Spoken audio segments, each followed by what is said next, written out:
شروع اللہ کا نام لے کر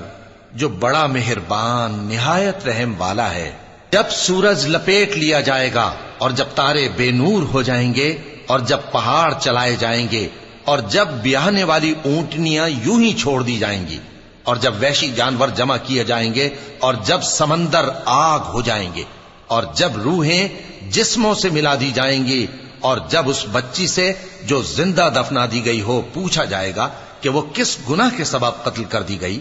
اور جب اعمال کے دفتر کھولے جائیں گے اور جب آسمان کی کھال کھینچ لی جائے گی اور جب دوزخ کی آگ بھڑکائی جائے گی اور جب بہشت قریب لائی جائے گی، تب ہر شخص معلوم کر لے گا کہ وہ کیا لے کر آیا ہے۔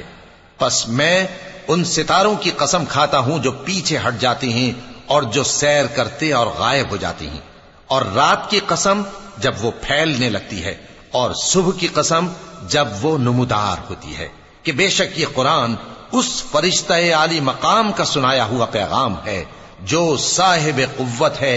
مالک عرش کے ہاں اونچے درجے والا ہے، سردار ہے، ساتھ ہی امانت دار ہے۔